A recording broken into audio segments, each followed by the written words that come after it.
ahem.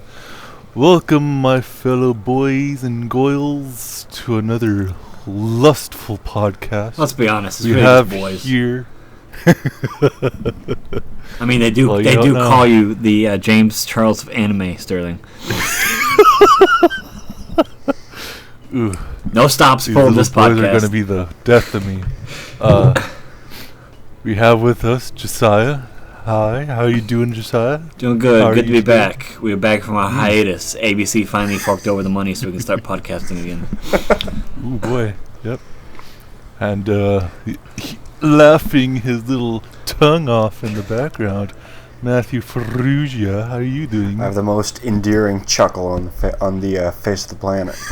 I'm doing... Oh, fuck my mic. I'm doing just fine. Yeah, as Josiah said, I would like to echo that. It's good to be back. We've been on a bit of a dry spell lately, but don't you worry, boys and girls. We're going to talk about some fine movies and some bad movies and all kinds of shit. Everything's going to be fine.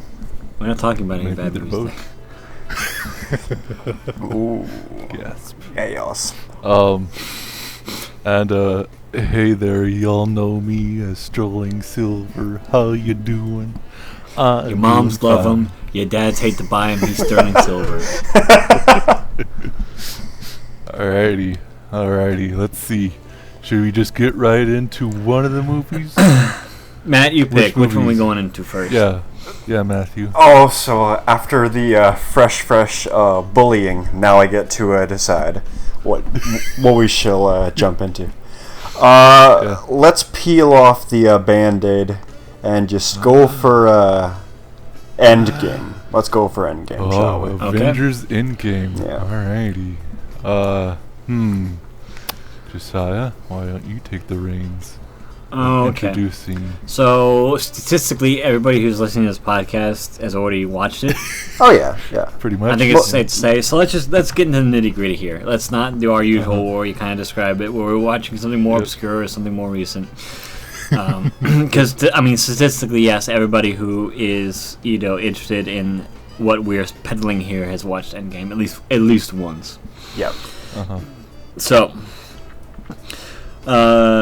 best things is Robert Downey Jr.'s Tony Stark. Surprisingly, after Iron Man 1, Robert Downey Jr. best played his characters outside of his own films. 2 and 3, he did okay jobs, but they were not masterpieces by any stretch of the imagination. No. And I think he pulled off his best performance yet this time. I really do, because Alright. there are several moments where I really just felt, because to a certain point he is himself that he's playing. Yeah. Up to a certain point, a rich butthole who always thinks he's right, and so it's definitely not that hard to understand why he was perfect for the role and why he became the role essentially. But in this latest film, you see him. It's that need to keep pushing. It's that need to keep moving. It's that need to keep going further. The fact that he trusts the fellow Avengers, but he knows that he has to be the one to get everything going. He knows that he has to be the element. He trusts them with his life, but he can't trust them to get everything done that needs to get done. If that makes sense. Yeah. He's always got to do it because he knows that he can do the best job. Yeah, I'm inclined to agree. Yeah. It was also nice to see the lovely Pepper Potts in the film again. Of course, yeah. And of course the iconic line, "I love you 3000," which will now be a go-to for everybody until the end of time. I didn't even, when I first watched that movie, I didn't even catch that line, so I'm sorry. Well, yeah, that's the thing, is that he never turns off the Stark this entire film. Things get great, things get this and that, but he never turns off this. There were some weird parts in Age of Ultron where Tony kind of breaks character and tries to be much more responsible, much more involved with everybody's personal stuff than he usually is. and it kind of shows how he's kind of gotten out of that, especially after Civil War, and how Hydra basically set everybody up and everybody got burned, but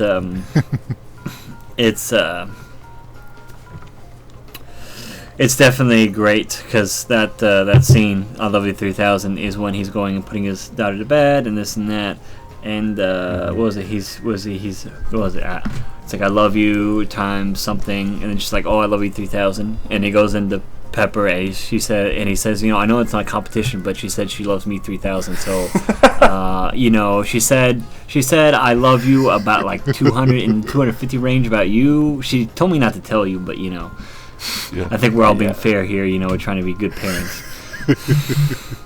Yeah. But before we no, it's definitely a defining moment to see that he actually has something to protect. Because there was always Pepper, sort of. They're going back and forth, but to have a daughter and have that sort of motivation in kind of investing in the future instead of just investing in his future,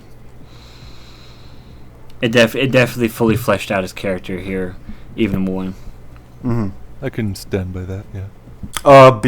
Before I lose train of my own thoughts here, I do have to bring this up.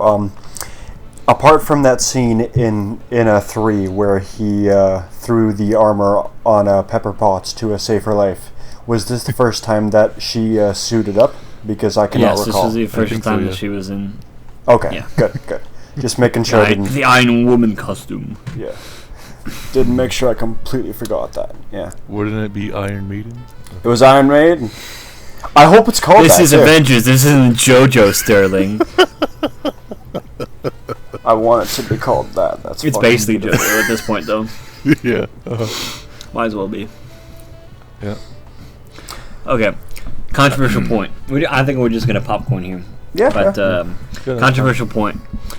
So some people were really upset with the whole Thor being fat, whole spiel. No, it was good. No, there were people upset. Wow. Not within our circle, obviously, but there were people upset. In fact, there was actually a whole bunch of articles about fat shaming. None of that's real or applicable, because the whole thing was that Thor was fighting depression, but you can't make fun of his depression, so they gave him a physical attribute to make fun. No, I mean that's literally what happened. But the important thing is that was it to Too Gay to Lift?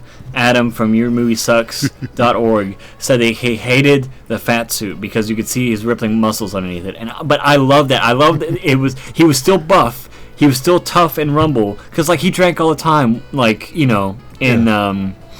Asgard, and he drank, he overate, stuff like that. Had big parties and festivals and stuff like that. Mm-hmm. Mm-hmm. But that's the thing. But he always exercised and this and that. And this shows that he was still super buff because he's an avatar of a god. Mm-hmm. But literally he just has a beer gut, and it's just like surface level fat on him. But he's still hyper muscular underneath. Because even when he dons his Thor outfit, his arms are still as ripped and this and that. And so I thought it was a really great way to show that he's still literally a god, but he just let himself go. Which is important because in the battle scenes he still fights like old Thor, Yeah. Yeah, there's a lot of that kind of body types around the south of the border. So yeah, it's very much noticeable that that even though of course you can have all those muscles, that beer gut is still gonna be a big huge fatty. And he's just sitting there playing Fortnite all the time too. Yep. Yeah. No, I didn't see any or draw any issue with the way that they handled that. It's supposed to be. Some people thought it was just making fun of him because he's fat, and they couldn't really get past the surface. Because that's the thing. He's okay. So debatably, he's the most powerful Avenger. Mm-hmm. He's way up there. Yeah. Yeah. Okay. And so with the fact that he can go toe to toe and wound. Captain Marvel? I'm sorry.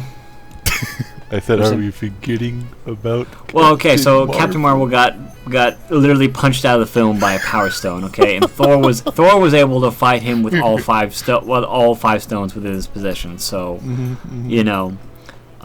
there's definitely there raw power and air defense. Captain Marvel's the way to go. But that's just it. Is that Thor definitely has, and that's the thing is that Captain Marvel had like physical capabilities, like impairing her from going to her full potential and just becoming Mary Sue, while Thor just had mental barriers, and because he like is especially in the Planet Hulk. What is it? Ragnarok.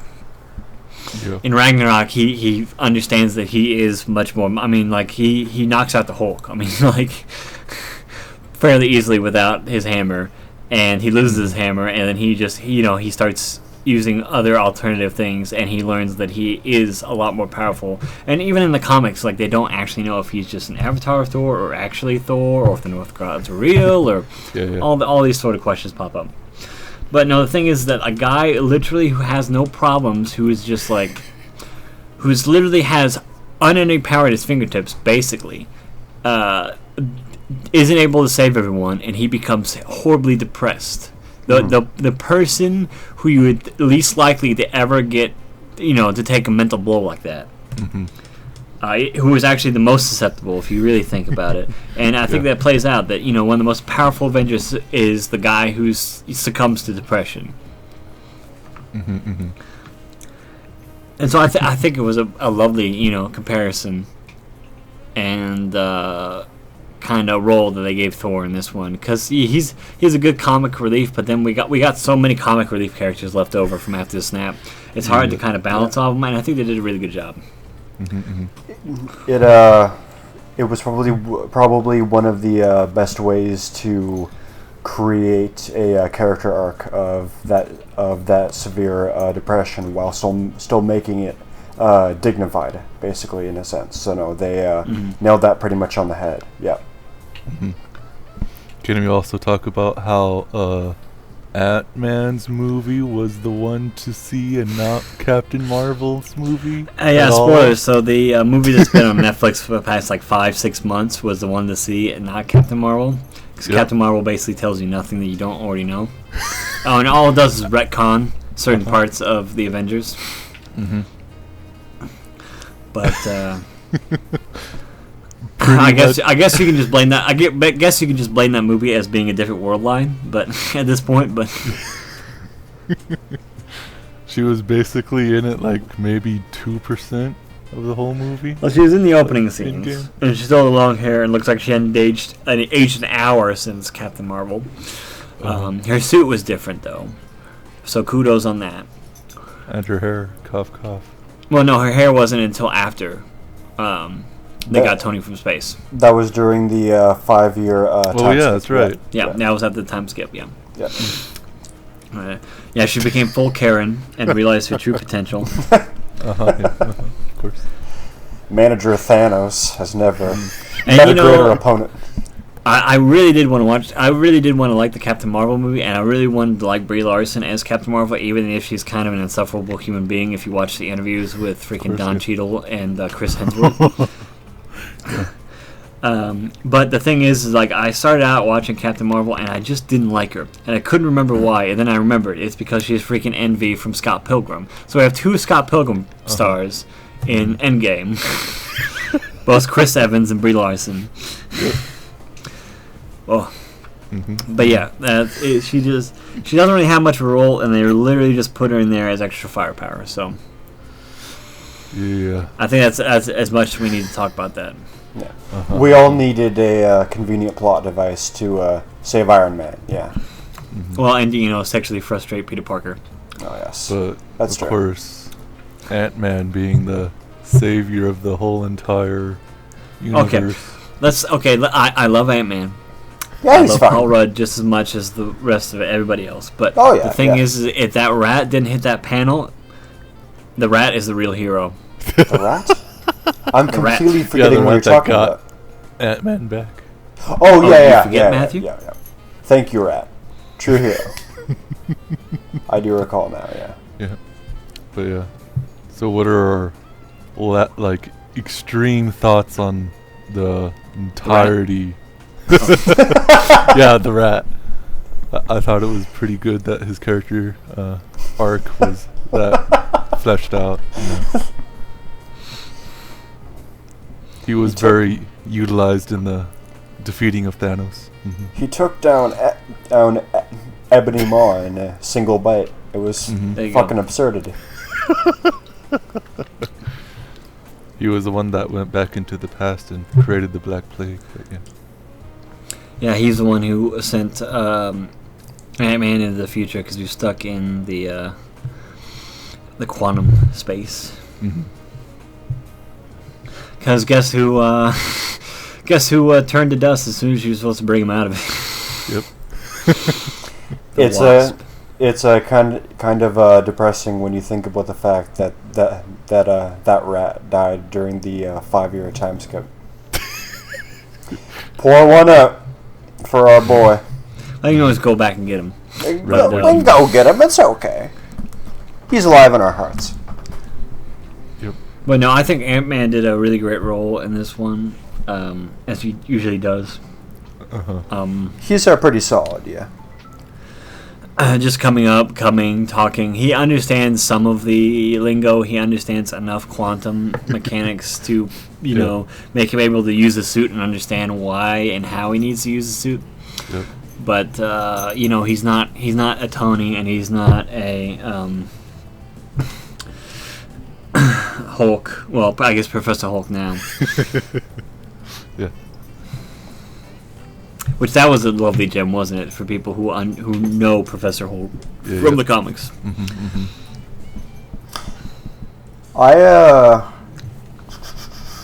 Didn't Red Hulk become intelligent later on? Because that was the closest that I knew about Professor Hulk, but I didn't know about this part. No. I don't know. Oh, there was a complete run. Because if. Okay, so Wolverine and the Hulk have the most Oh, they hate each other. No. How about you let me finish the sentence? But of course, sir. Go on. No, the Wolverine and the Hulk have the most storylines, different told storylines, different imaginings, different everything. They are retold to death in the comic book world. Different iterations, different interactions with different people, different histories, rewriting their own histories. Yeah. Getting mixed up in each other's histories. It's quite difficult, but there are so many different Hulk storylines and Hulk stories to read out. But no, Professor Hulk was one of them where he fused. There was always the concept where he could control the Hulk to a certain degree. Yeah. But this one is where they literally fused personalities, in which David Banner is in control of the Hulk body, and they have formed to become one. His aggressive alter ego has refused back into his consciousness. And so that was just a little nod to that. There's a lot of little nods to different comic book references. That was niche enough that people would understand it, but not niche enough outside the story that it just seems like they put it in there. Yeah. They all serve some sort of purpose. But let's see, who else? How about that Captain America and his You mean American Captain movie? America? Oh man, the fact that Cap plays such a great role in this one. Well, to be fair, if we're gonna compare this to his role in Infinity War, then anything's a step up. Yeah. I don't know. He's still pre-Chad in Infinity War. Freaking surprise Thanos of all people. For the 20 minutes that he's there, though, but yeah. Yeah. Yeah, I guess. He did all right. He held back that punch. For a couple of seconds. Yeah. Didn't make any fucking sense. Loved it. He took quite a bit of hits from Thanos too, but no, just the back and forth between him and Tony, the broken bond, reforging it, going back into the past and them two kind of making up. It was almost like they're happy to be in each other's company again. Yeah. Like it started out like, okay, we just got to do this. Okay, just for old time's sake, this and that. And then once they were doing the time traveling, it really felt like that they were just happy to be, back in each other's lives again. And yeah, especially because they're two of the most capable Avengers as far as like carrying out missions. We're seeing a character dynamic that I don't think we've seen since Ultron. Maybe further back, actually. But yeah, it's felt like quite a long time coming. Yeah. But Captain America got that hammer, though. He got it. He got the hammer. He didn't just get that hammer. He immediately just started wailing. Yeah. I can use the hammer just fine. Yeah. His ability is to copy other people's abilities. That's his stand ability. The U.S. military thoroughly trains you in hammer combat. Yeah. Common knowledge, really. Yep. Mm-hmm. I mean, what was it? He was using that staff in Infinity War when he was in the airport. That was like Scotland or Germany or wherever that was. Mm-hmm. When they were catching up with Vision. No, we've been experimenting. So it's probably experimenting with a lot of new stuff since the Shield was taken into custody. Yeah. Since Tony was being a bit of a baby, If anyone gets that shield, it's me. That was my daddy's shield. Give that back. It's not yours anymore. Mom said it's my turn with the shield. Oh, man. Your mom says it's my turn with the antimanium shield.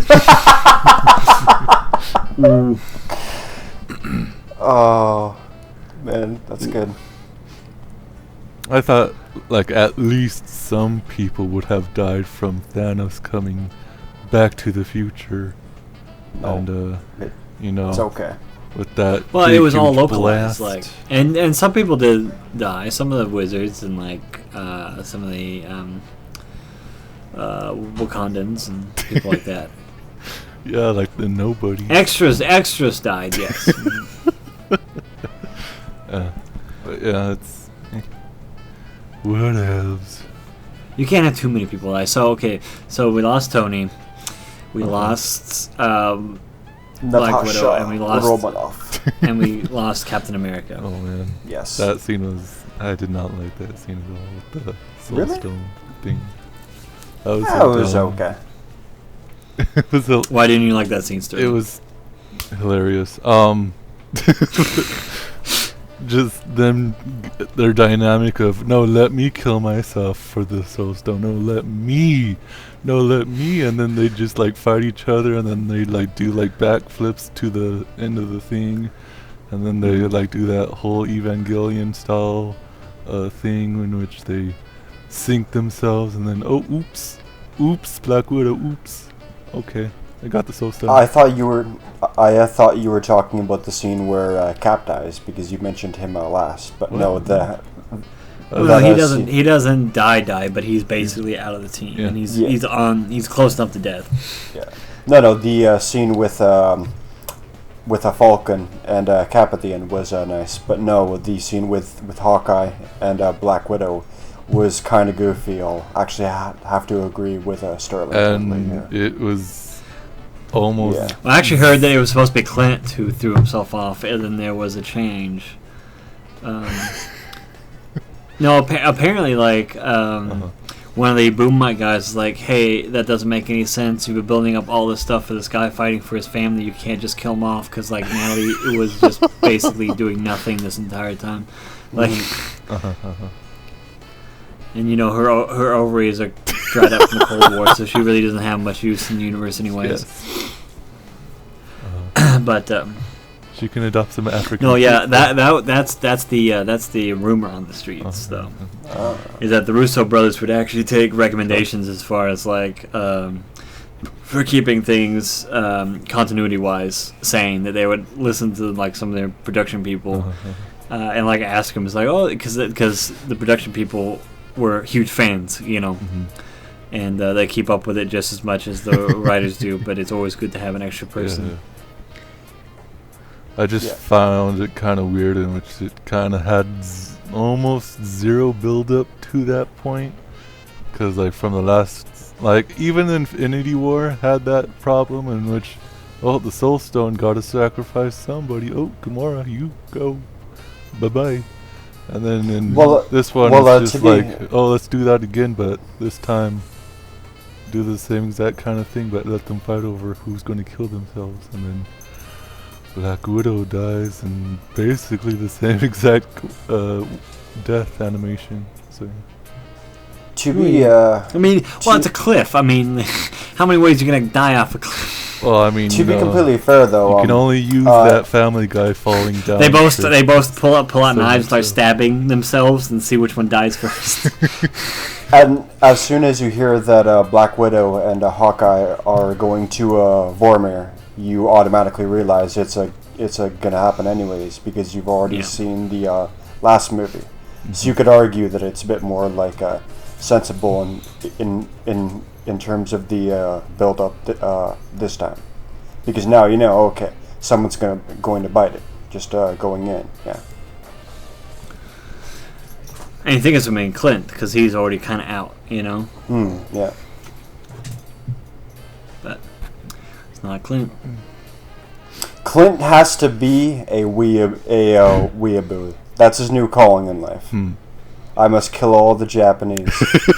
I must invest myself. The dream of all weeaboos. The cleansing. I must invest myself into the sword. This is my life now. I gotta finish fucking Shippuden. Come on, gotta live now. I also thought it was ridiculous that he had that freaking weird looking sword too. It was way too beefy. Yeah, it was kind of odd. Yeah. Yeah. He sure did kill those Yakuza pretty good. They could have been just innocent bystanders, but okay. I promise you, somebody left this pile of drugs in our warehouse. I don't know where it came from. I just look at the camera footage. I just came in. I'm the fucking janitor. What do you want with me? All must go, says Weeaboo Clint.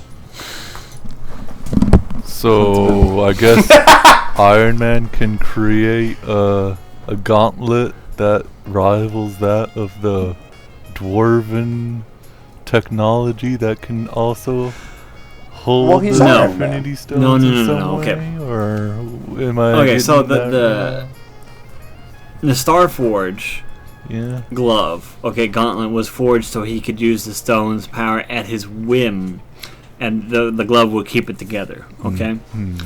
And so, and you saw how the glove, the gauntlet, nearly fell apart the first time he snapped. Yes. But that's the thing, is that Tony, he just does it, he just uses the nanobots to range him and get it done, and then his hand gets blasted off. He's just there to keep the stones all in, order so he can do it. It's not to, there's no longevity to it. I guess. It's literally just thrown together in the last minute. And it just works because it's because you can use anything. You could use a freaking leather glove in one shot. You really just have to keep them all together. Yeah, that's the only prerequisite. I mean, have you ever tried to hold 5 gemstones together and snap your fingers at the same? It doesn't. They keep falling out. It doesn't work. Not as easy as you'd think. Yeah.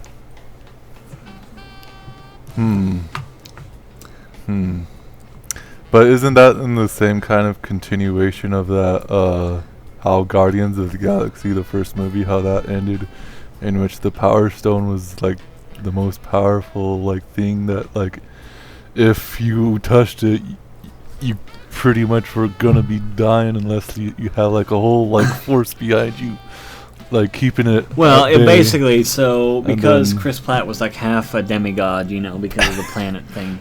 Yeah. He was able to contain it somewhat. But that's the thing. That was raw dogging the stone. That's the thing, is that people always had to have gloves or use some sort of utensil to get it. And that's the thing, is that like Tony never actually touched them; they were just on his gauntlet. Like there was no like. Okay. I guess. And even then, when Tony made the gauntlet for Hulk too, I mean, he tried to do it as best he could, but that thing still melted off the Hulk's arm. So. Yeah. Couldn't they have also just designed an opposite glove so that they couldn't use it on the Hulk's other hand? I mean, come on. Okay, so I know that he's blasted with like 5 different types of celestial energy, but I don't see why he can't just he just can't just go in the gamma chamber and just heal himself up, because literally the Hulk is a massive gamma radiation. So if he gets hurt, usually it just pulls radiation for whatever's around and repurposes it, and that's why he doesn't take damage very easily, because everything has some sort of radiation applied with it. And like radiation is something that's basically unending. It resupplies itself very easily without any sort of action. And because it's emitted by everything everywhere has at least a little bit of radiation in it. And so I don't know why he couldn't just jump in a chamber and just flood himself with more gamma radiation and just heal his arm up, because I mean that's literally all you have to do with the Hulk. But I don't know. I guess they just didn't want to do that.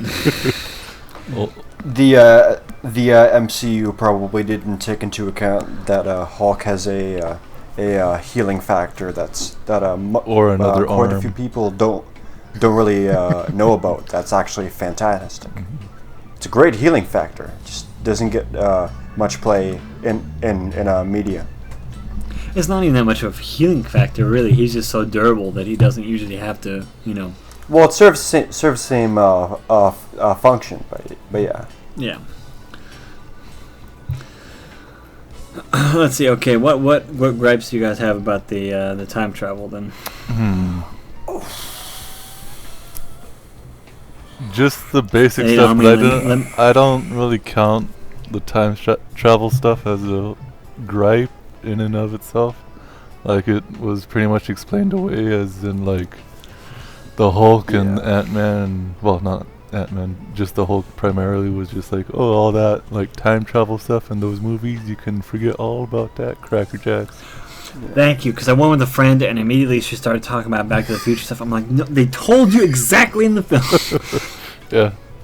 No, so basically the reason they had to take, because she was like, well, why did they have to take the stones back? Why did they have to take the stones back? Well, basically, the stones have to be, so quantum physics is, okay, it always, like, anything possible can happen. Okay, so that means that it's never-ending world lines, okay, that can be derived from one point, basically. And those stones are absolutes. So without those stones, there's no way of their past timeline catching up with their present timeline, and that makes a distortion. Because those stones are absolutes. They can't, if they're not in that time, then there's no possible way for that time to get to where they are. Yep. Now, if you go back and put those stones back, you're gonna create. You're not gonna create, but you're gonna go back and put those stones back, and then whatever happens after that, those can be different divergent timelines. That doesn't matter. All you need is the stones back in the right places, so that the events are possible to happen that lead to your future.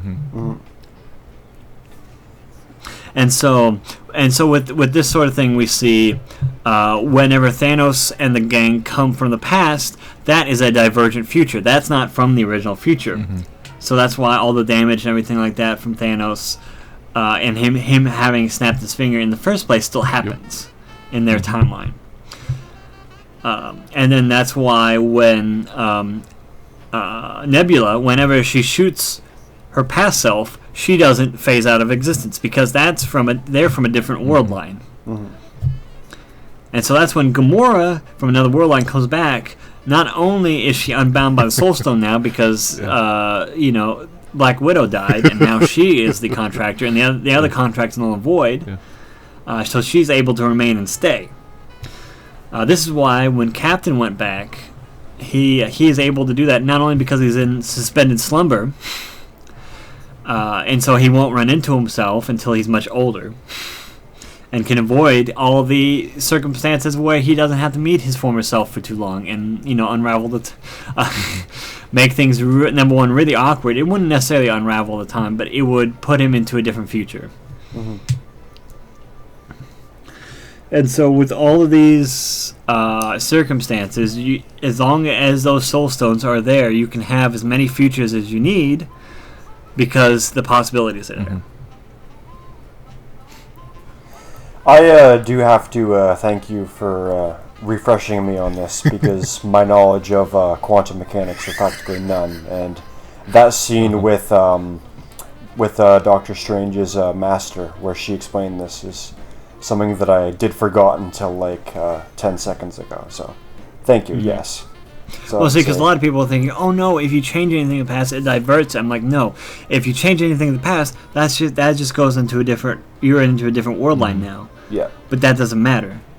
All you need is the stones, and all you need to go back and put back is the stones from the right place. Because, like I said, without the possibility, you can't have a future. If the past comes to the future, that's the past deciding on a new future and diverging by itself. If you go back and you change something and do something that completely changes the future, like the Infinity Stones, which I said are one of the only constants in the universe. If you go back and kill somebody, it's not like they said about Hitler. Like if you go back and kill Hitler, All the things that you're not. baby real Hitler. world still happen. It's still happening because the possibility, and Thanos even talks about as well, that he is inevitable. Because he is. Like there's always going to be that sort of, as long as the constants are there, because it doesn't unravel the time stream, it doesn't undo any of the damage. It's basically the same thing unknowingly. Akira Toriyama did this with DBZ, with Future Trunks, in which there's a different world line. He doesn't ever repair his future. He just understands how to defeat the androids. By becoming bulkier and stronger. Yeah, by taking that muscle milk. By suckling that. All that he teat really muscle needed. milk. He's like the androids destroyed the muscle milk factories on my reality. Yeah. Didn't they I need to go destroy get the in some Dragon time Balls with in Daddy. that timeline too? What? Oh yeah, no, they killed Piccolo and Kami, so That's, Yeah, they are quite gone. mhm. So we I can't don't wish back. I don't think canonically you can actually destroy Dragon Balls. Couldn't you? Piccolo Once they did turn that? into a stone, they're pretty King indestructible. Piccolo. Oh no, that's right. They pasted Shenron back together, didn't they? Yeah. Sort of. Plus, there was the scene in the Namek saga where Vegeta told Krillin to try to break one, but it probably wouldn't have worked. Yeah. And then you got GT, which cough cough. Don't worry about it. Don't worry like those about Dragon Balls, how we make them black. it. Don't worry about it. It's fine. It's fine. We can ignore it. But no, back to the time. All the time travel stuff lines up. It doesn't. People, it retcons everything. No, it doesn't retcon anything. The way they have it set up works, because Caps is the only one who goes back. Because he's in suspension and will literally not meet himself, he can play out his future and he can meet up with the future that he wants to, because it's possible. Mm-hmm. Now, does that mean that when they went to 4 different timelines and that first timeline's shenanigan stuff, Captain America, and in so doing so, all those 4 points in the timeline, that was all in one expansive timeline? Or was that in 4 different worlds of timelines that happened? Or... Well, I mean... Because if he went back only once in the last, scenes, wouldn't that mean all those 4... No, he had all the Pym particles he needs. He went back to each time they took the stone. And so, because they traveled around and could still come back with... It's like how Cap and Tony went back and had their own side adventure, but still came out of it with everybody. But wouldn't that... And so... wouldn't that also mean that he could also go back in time to collect more of those little vials No, because the stones they're constants. So you take them from one, they're out of all of them. That creates a point in time that can't be changed unless you put the stones back. Because stones can affect any part of reality except for other stones. And No, so I'm not because of talking that, about they're the stones. I'm constants. talking about the vials in which they are able to go back in time. Oh, the Yeah. Pym particles? Well, they already have Hank Pym back, and so he has like as much as he needs but at that point. like for continuity sake, I forget the word. Continuity's sake. Yeah. Well, for continuity's sake, they really could have just Yeah. gone back to before the snap happened and talked to Hank Pym and gotten him to, but Dr. Pym and gotten more Pym. But the thing is, Hank Pym is an asshole. Yes. He doesn't even like Ant-Man He doesn't even like Ant-Man using his costume at all. And so, like, the fact that they go back and try and get him to do it, and he hates the Starks. Like, there's no way. Like, there's a reason why he's working independently, and everybody who ever worked with him hates him. So the fact that Paul Rudd was even able to get in with his daughter and get the suit is astounding. So that's the only thing that holds water in that sort of territory, is that literally they would have to go back and convince him. And it's literally just easier to make it in one trip than try and go back and get more vials. Ooh. But no, yeah. So I know a lot of people talking about the time, and a lot of people completely forgot about the whole Katoni talking about how stupid time travel in movies are from before time travel theories actually got hammered out. But no, so that holds up. Everything holds up as far as that goes. Yeah, again, I didn't have any qualms wasn't- with it when I heard that statement, and I was like, okay, I'm fine with that. But because like that's the thing, it's like even in Ant-Man 2, like he freaking hates working with Scott, like. But literally he has no one else to turn to, so. Yeah. Let's see. Of course, that shot where all the lady Avengers were protecting Peter was, a little unnecessary. But I'll give it to him. That's I exactly laughed at what that I'm. scene quite enough. Go on. but I was like, okay, wow, really? They're going to do this? Alright. What else? Yeah, my MCU buddy, who I specifically go to watch Marvel movies with, like told me straight up, like, I'm concerned about Captain Marvel. What are they gonna do it? And then I'm like, yeah, what are they gonna do? That's true. They could take this in a few different angles. They could make it pretty bad, but we'll see. And then I saw the Pussy Power team up scene, and at the end of the day, no, I'd have to say they could have made this much more gross than it actually was. So it's fine. They did it to a lesser extent in Infinity War, with the battle at Wakanda, where they had that one was like 100% Spear Lady. fine. I didn't feel anything with that scene at all. Whereas this scene was like super No. I mean, but ham-fisted. it was definitely a heavy nod. Like they've done stuff like that in the past, but that was like the heaviest, thickest they've ever done it. Not saying it's necessarily a bad thing, but it was pretty blatant. It's like as I said, ham-fisted. It's just like, wow, really? Come on. Yeah. Yeah, I mean, it didn't affect anything a lot, but it was definitely hand-fisted for a reason. But like, I like how they handled it in Infinity War a little bit better, because they had like the battle for Wakanda, and they had Spear General and Scarlet Witch and Black Widow all fighting together against those like big old diggers. And and this all was fun, to see all the girls together and this and that doing their thing.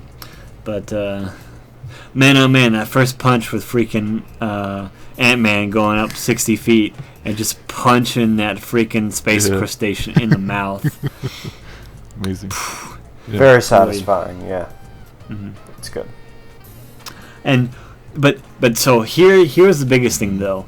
This was Peter Parker's origin story. His Uncle Ben was Tony Stark. Oh, yeah, true, yeah. Fuck. That's a... Now, nobody's ever going to beat Spider-Verse with Miles, because he had two Uncle Bens literally die in front of him. That's the first Spider-Man, Peter Parker, and then his little uncle died in front of him. That's an unreachable bar. Of dead yeah, uncles. That was a great way of doing it. But yeah, no, he literally had. So now he's actually Spider-Man because he's been going all through the stuff because he was restricted, and he was held back and this and that. So now this will be his first like solo, big boy, big bridges stuff. Yeah. Far From Home is gonna see our boy. Which is the most ironic title ever because he's from England, like freaking the Tom Holland. It's time to leave the nest, bitch. That's gonna be good. Oh, it's gonna be great. But I have faith in Mysterio to carry on some shenanigans and make a interesting movie. We'll see. I'm trying to stay as spoiler free as possible until. Did you not know that a Mysterio was in it? No, I knew Mysterio. No, the press release. I'll read the press releases and see what. I mean, it's a Spider-Man movie. Of course, the first thing I was going to ask is what villains are in it. But I'm just checking to see that I didn't fucking spoil the villain for you. No. Okay. No. That's good. I know. No, I'd already seen the teaser. I will watch teasers. I will watch the 30-second teaser. I will not watch a trailer unless I'm sitting down in a movie theater and forced to see it. Gotcha. Apparently, there was that. And so as soon as they started playing that Spider-Man trailer at the end of Avengers, that's when I stopped. Going to see Endgame. So, but no, I think it was a very hearty resolution. It definitely fractured our original team, our three biggest players, honestly, because Clint's not coming back. He's got a family, and so now so Thor's with Guardians of the Galaxy. Yeah. And which I think it will be a nice pairing, and there's been plenty of comics with stuff like that, so there's some good source material. But and then what we got? So we got Falcon America, and then we still have Don Cheadle, a new Iron Man, or substitute Iron Man for right now, and then we've got of course Spider-Man, and still have Ant-Man. Ant-Man. Yeah, Ant-Man. But our three biggest players have all checked out, and biggest for Black Widow is been around in all the Avengers stuff. Yeah. So of course. So we basically split up the original team. Hulk's still there, but I don't know how much more they're gonna get out of Hulk for right now before they have spin-offs. I don't think he's gonna be appearing much more. This would be a really good time to put in the Fantastic Four, since Tony is out of the picture and Reed Richards could now become Fancy Gadget Guy. And I think it's way too early to have, Tony's daughter is Iron Man, so. And then how about that Dark Phoenix though? Dark Phoenix. Dark Phoenix. Don't forget, we can have. I'd rather watch that. Was it the 3 minutes from X2, which Dark Phoenix is in? Yeah. Yep. Boy, howdy. What I would like to see personally is have Johnny Storm come in for the Fantastic Four introduction to the MCU, and then they can go, wait a second. Aren't you Captain America? I vividly recall you being Captain America, and then Johnny Storm goes, no, that's not me. Don't worry about it. No, see, it's perfect, too, because then that thing can replace the Hulk for a little bit. Yeah. But, no, what was I going to say? Crap. No, it'll be interesting to see what comes out of our next big... Because where do you go from here? Like, you go off and do fun little spin-offs because you just did a big build-up. I don't know if they're going to build up any. Oh, no. What I was going to say is the Dark Phoenix movie, although it's going to be utter garbage, it is my favorite X-Men cast so far, as far as, like, actors and actresses. So I really hate that it's been being used in such a poor way.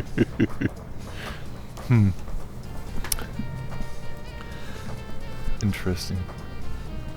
So, any lasting thoughts on this, whatever this was? Endgame? Yes, Endgame.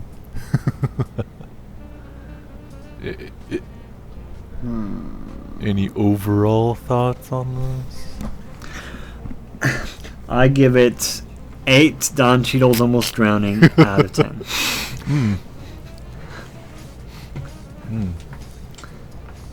Well, I'm gonna have to say, Iron Man never got to do his proton cannon super from MVC. Wait, so, is that quite the one frankly, where he this shoots film out is like the a laser? this film is the pits for me. Thank you. No, Matt. Throw think in the about that for a garbage. second.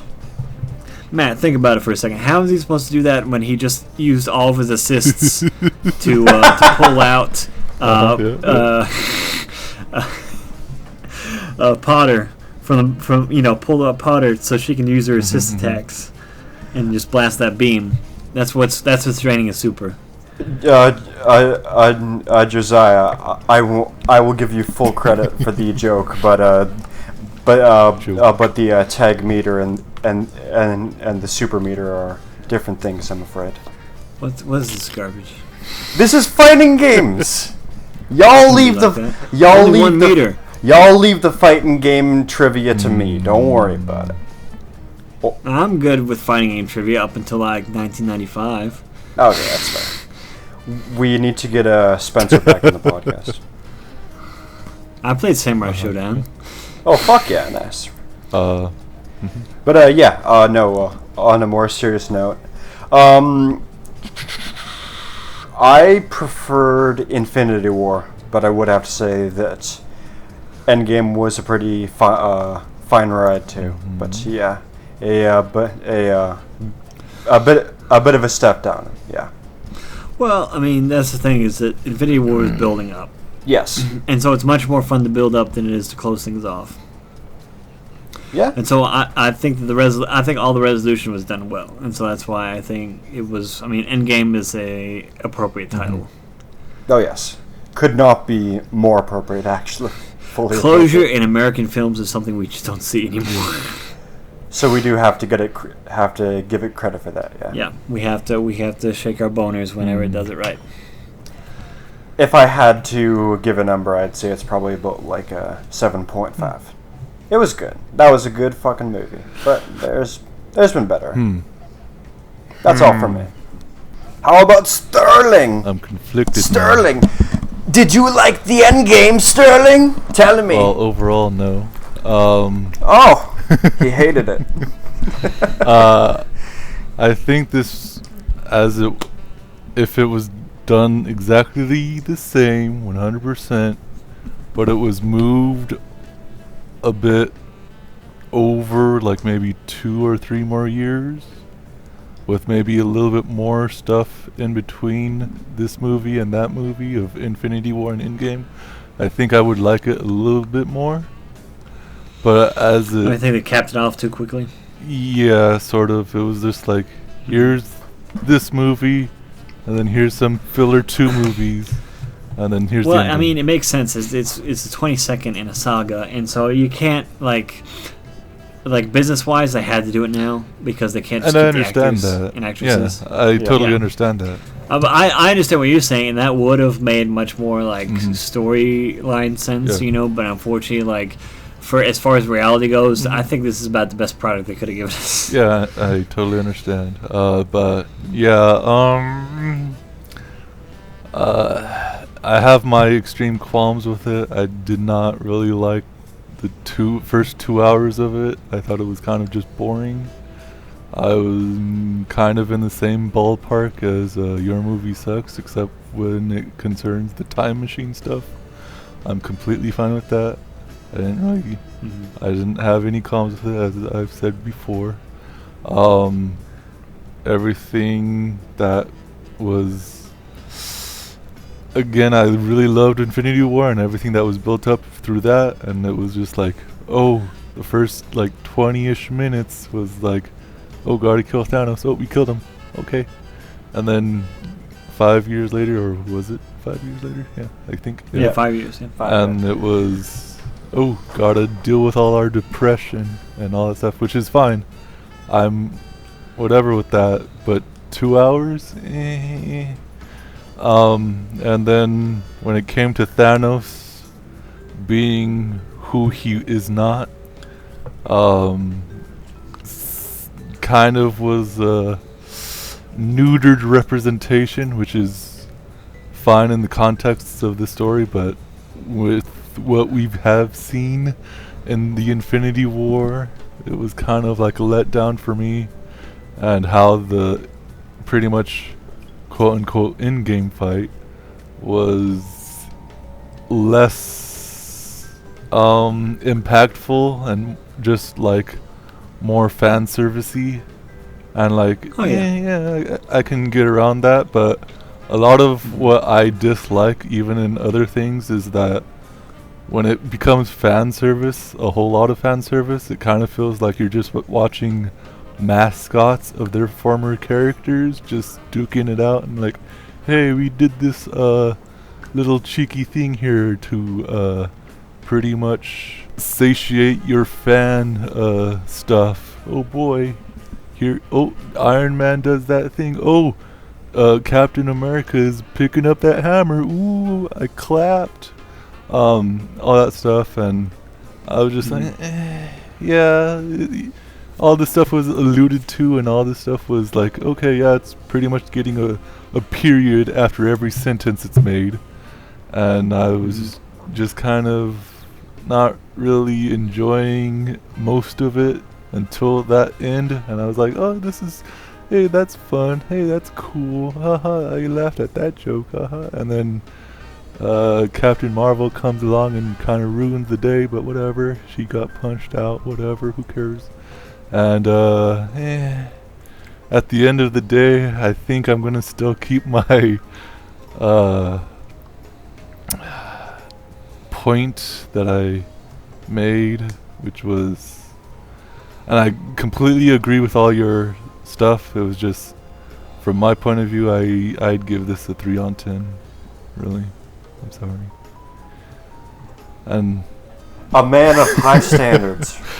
Right to the end. Right to the bitter end. Aren't you? I have to stick with my guns on this one, but I can completely 100% understand your perspectives, and I'm glad you enjoyed it.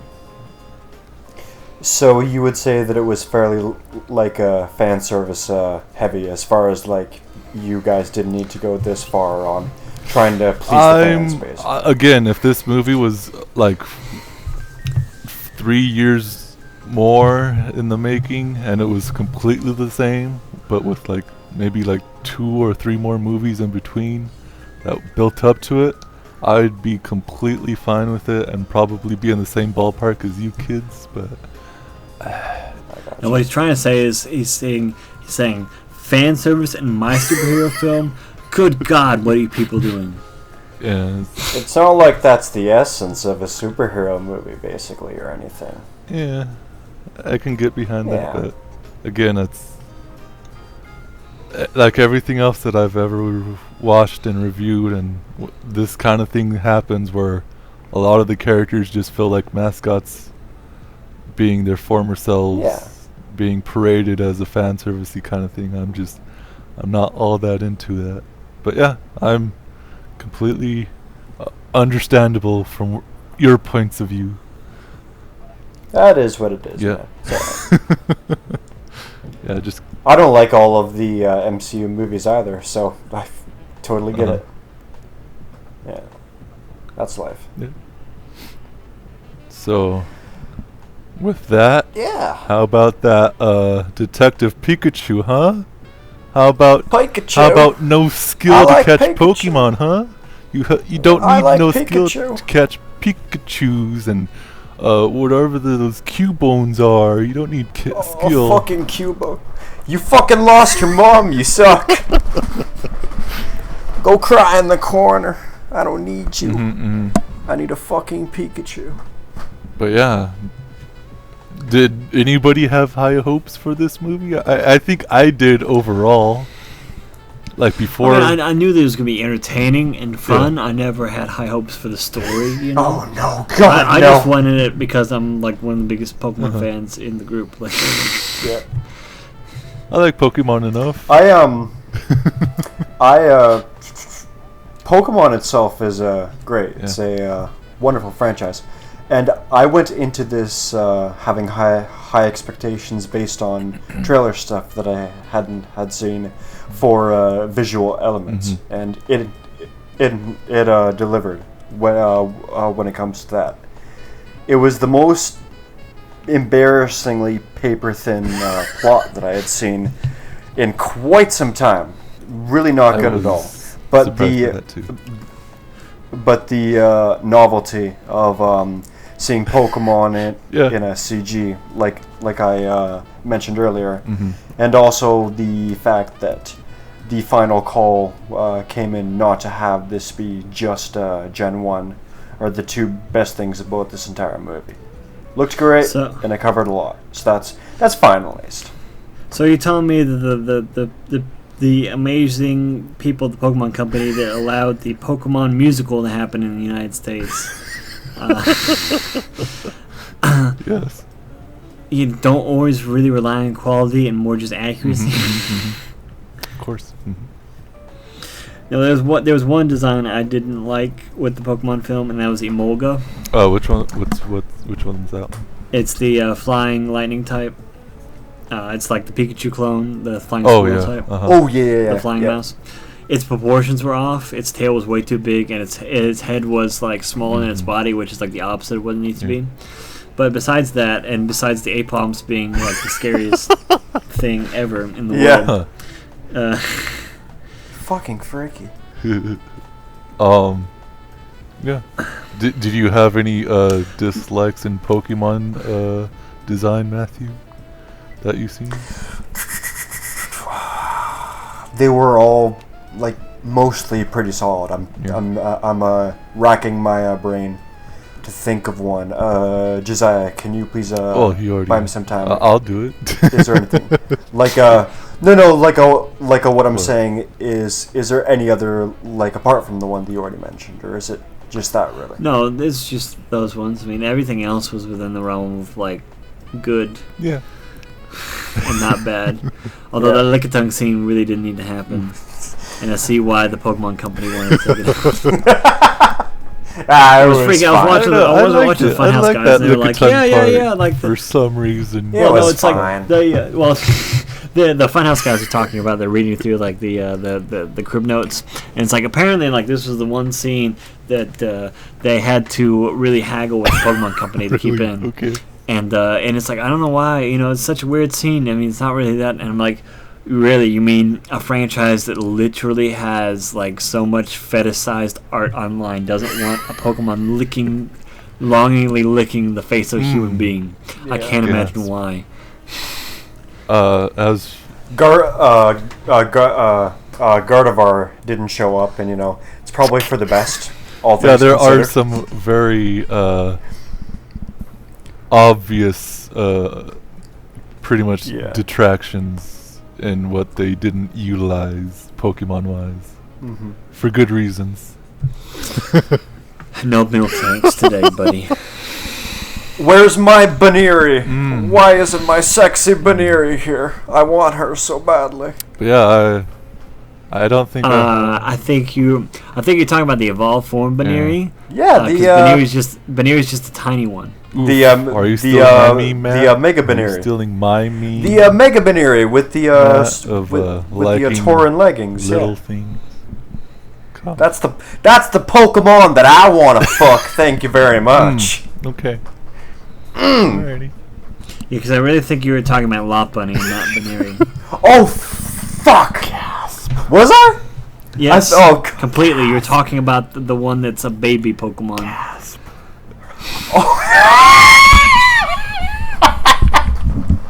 Oh no! Oh no! Balls on stream! Balls on stream! No!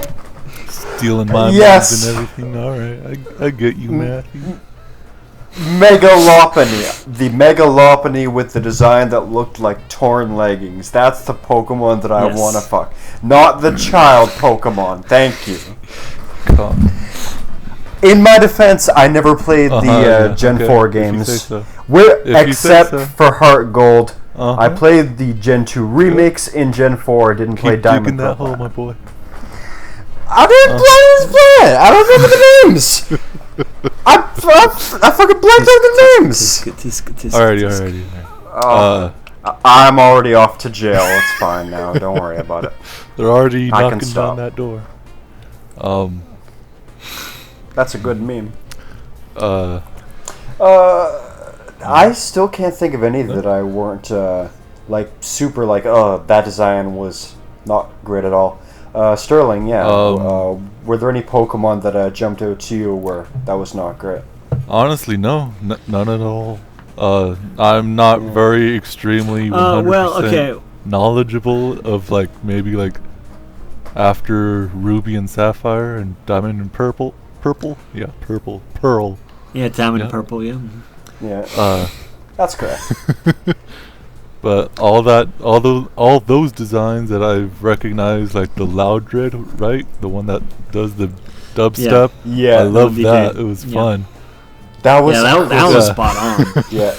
I That- think the that was a really Charizard fun was scene, a little yeah. bit like wonky with all its scaly stuff on it, or lack thereof. I do. Well, I mean, the Charizard. Yep. To be honest, the Charizard regular design has gone through a couple changes since, like, quite a few changes from the first generation. So It looked like it was like I do going through some appreciate. skin disease or something. Well, he had a bad trainer. Right? He just got a bad trainer. Yeah. Doesn't treat his Charizard too. well, he's got that Yeah. eczema. So Yeah.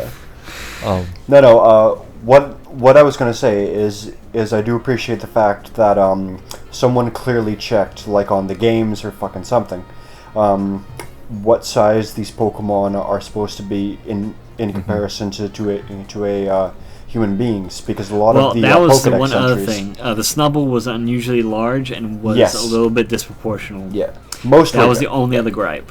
how because about them Tortagas? when you go or on whatever the they're called? Pokedex, and Those were pretty. Torterras. Yeah, the Tortas. oh yeah. Well, they got the gene They got splice the and growth whatever the hormone. fuck. They got the big D Yeah. energy. And they got the tectonic plate energy, which is just like, how much land do they Exactly. own behind this place that they could just hide all these? And how are they supposed to feed them or something? Or even if they Yeah. eat. No, like someone did their homework and saw that Charizard is supposed to be about as tall as an adult male, so that's nice. It was a bit bigger than Tim, so that's good. That's about that tall. It's not super tall. It's good. Gyarados was about as big in comparison to Charizard as he's meant to be. So someone did a little bit of homework. That so Ditto that's though good. was kind of creepy, but it was supposed That to Ditto be. was fucking creepy. Yeah. Yeah. Not a That was the fan of weird that. part, though, is that they already established in the anime that Ditto can transform into Yeah. people. Yeah. But then they're like, oh no, this one's genetically modified, like da-da-da, and like. You didn't really have to, but okay, sure, whatever. Also, so whenever Ditto was hit by the gas at the end, without spoiling anything, when Ditto was hit with the gas at the end, I thought that, oh, okay, Clifford is a trainer. They're gonna swap souls or whatever, and then that'll save the day. No, Ditto just melts, and I'm like, what? Yeah. Also, didn't make sense that the gas was made from Mewtwo's blood, and then they just gas Mewtwo with its own blood, Yeah. and then he just goes insane too. And I'm like, why? Yeah, pretty shallow as far as the writing was concerned, but that was fun enough. It was an alright movie. Wait, the You're people sorta who right. fought for that Lickitung scene, did they even have to fight for that Greninja scene? You know the ones. The Yeah, the Greninja. Greninja scenes. Did they have to fight for that one? No. Oh, the tongue thing. Yeah.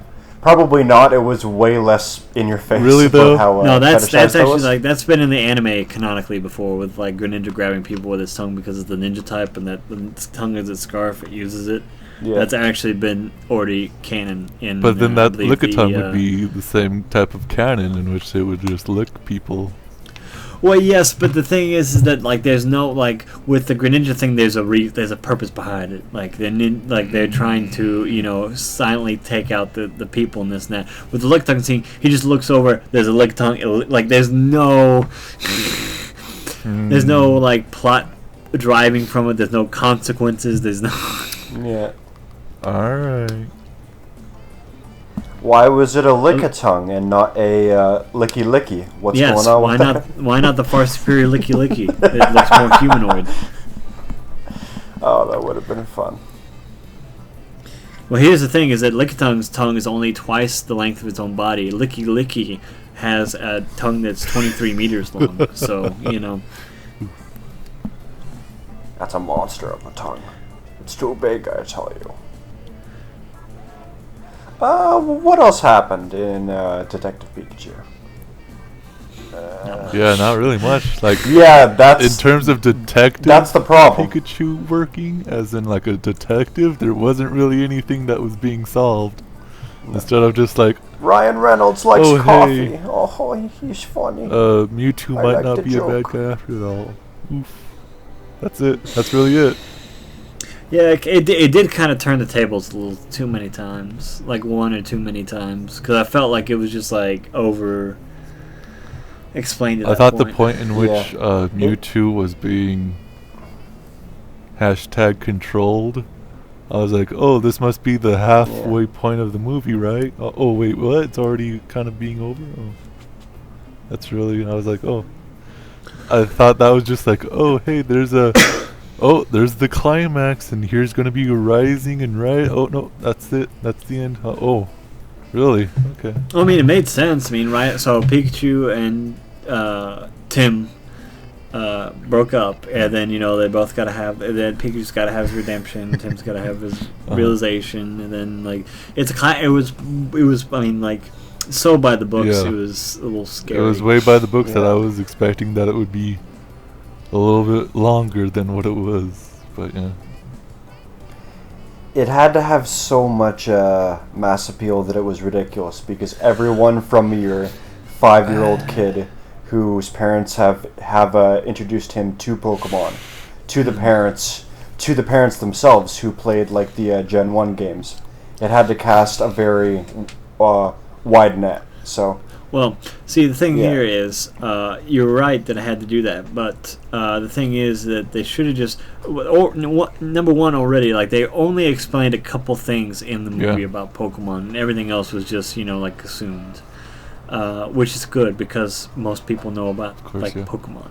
yes, The second part is, though, and, like, the Funhouse guys delved into this in their movie review, about how, like, them growing up, like, they weren't, like, a lot of movies just made for kids, like just expressly children. Like it was really like that were in theaters. A lot of those were like home video, like straight to home video movies. yeah. And so you go out and you watch these movies and you'd be like, oh, like, oh, that's a great movie. I don't get it, as a kid, and then you come back to an adult and you're like, oh yeah, I forgot that happened. I can't believe that means that, and blah blah blah. Like I missed that as a child, and there's no problem. But now they're trying to focus in and like try and get like just the kids, and they could have made it like really niche for like the people who are just about to hit their 30s, yeah. who are like grew up within the heat of it and understand and still love the product, and then that way, and the kids wouldn't have cared. Like that's the thing, is that the kids don't care. As long as it's true to like the source material, you could have made like the story way better and this and that. You wouldn't have had to dumb it down or anything like that, because it's Detective Pikachu. It's supposed to be like mystery, and it did a lot of great noir elements with it, like with the high contrast between the dark and neon. And in some scenes, yeah.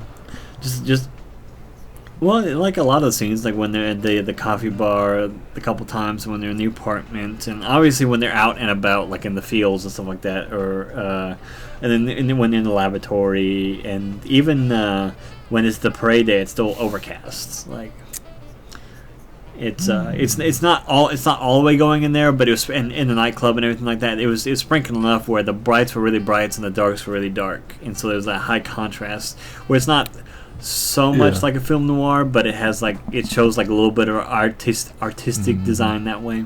Mm-hmm. But that's what I was like trying to say is that like they do all these like really technical nuggets and they leave all this great little stuff in, and like you said, like almost all proportions are correct, almost all the heights and sizes and stuff like that. They even quote like word for word Pokedex entries from certain games. Like they even say, "Well, is it you stupid idiot? You know, a Pikachu can't defeat a Mewtwo," which I can't remember. There was a streamer who was famous for saying that, and. Or some Pokemon player. I can't remember who it was, but like that was like one of the old like memes, and like even that was thrown in, and then even the freaking the fake film noir movie from Home Alone was in the movie. Yes, I was just that like, was that was a nice touch. Yeah, absolutely. Yeah, I thought it was hilarious. I thought it was hilarious too, but I was just like hilarious, you know, like really? They what? Really? Yep. And he even that like one pretty was much for the parents because the kids are too young to see Home Alone. Even reacted the same way as, you know, somebody who would be going after Macaulay Culkin would react to that video like, oh, you mean me movie that I'm speaking to? Oh wait, no, it's just a movie. Mm-hmm. And I really feel that Justice Smith he wasn't like utilized enough. I mean, his acting job was very subpar, but I don't think they gave him a lot of stuff like to work with. Yeah.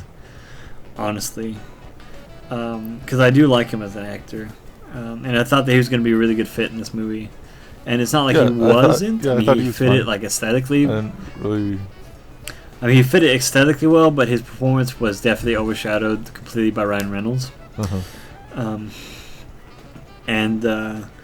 No, it's just interesting to see, like, because, like, what was it, like, gosh, like, the Pokemon 2000 movie was about racism.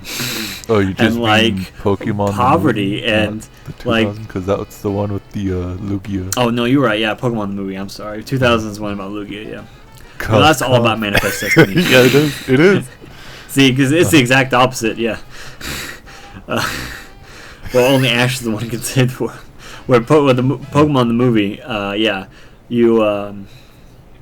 you get like this huge, deep message about like, you know, like even though we all came from different circumstances, you know, we all have our individuality and we all have, you know, feelings and we all have strengths and weaknesses and, you know, and all these sort of things, and that like it was all about eugenics and ethnostates and like very deep commentary on political things that didn't obviously it didn't delve into the issues too much, but I mean they were still very well present there and commented on, and all wrapped into a children's movie. And that's why it's such a dynamic movie. That's why, I mean, they're even remaking it today. Like, it's kind of insane how well, you know, Japan can make these movies for everybody, you know, where it's like, oh, the kids love it because there's a Pokemon in it, and then the adults love it because of the powerful and invoking message, like, and we just didn't get that here. We got, like, a lot of niche tidbits. We got, like, a whole bunch of, like little nibs, little tasty nibs everywhere. Evolve into Pokemon. There you go. Also, I thought it was really weird because they, like... I understand why they named it like Rhine City and like they made up a city and stuff like that for the purposes of the movie. That makes sense. But like there's already like so many corporations in like the Pokemon world, they could have just used one of those because it like their founders are basically like blank slates. And it seemed like they were almost like too hesitant to get into all the deep Pokemon stuff.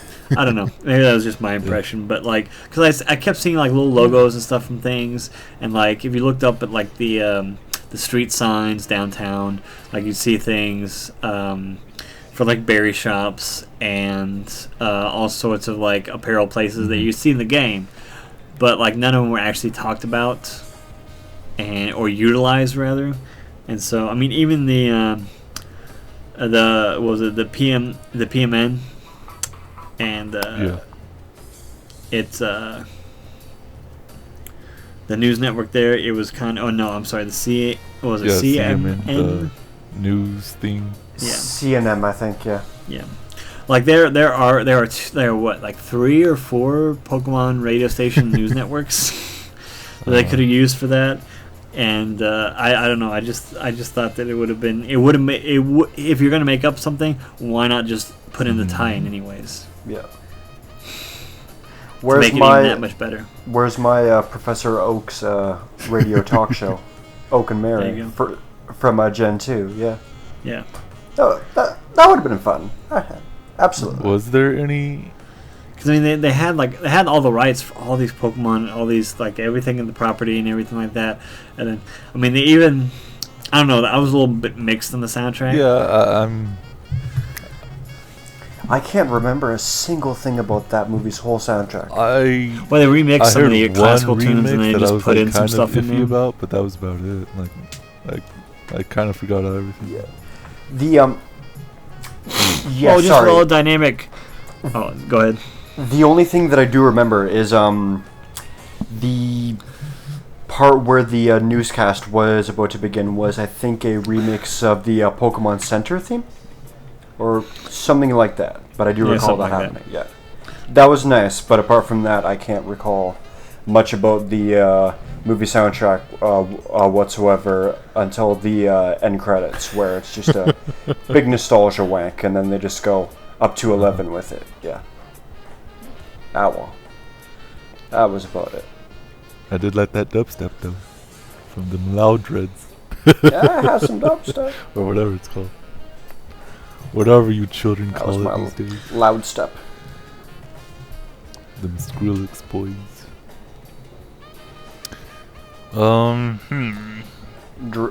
Drum and bass. Other than Snubbull, or if that's the Pokemon, was there any other representation from Gen 2 that I missed? Let's see. 'Cause If we were to look up like a right whole from list of my everything mind, that showed I up, don't remember anything. we would. Wait, is Ludicolo Gen 2 or Gen 3? Ludicolo? 3. Yeah, Yeah. 3. Yeah. Okay. Can we please couldn't discuss how Ludicolo was the best part of this movie? Was he though? I thought he was. He Psyduck. screamed his name and brought people Psyduck coffee, was the and best boy. it was wonderful. Loved it. Good job, Ludicolo. Should have been called Always Detective saving the day. Psyduck. More or less. But Wouldn't have when too you much guys were difference. joking about Ryan Reynolds in a Pikachu costume, I didn't know how much of a huge cough cough spoiler that may have been. But yeah. That's okay.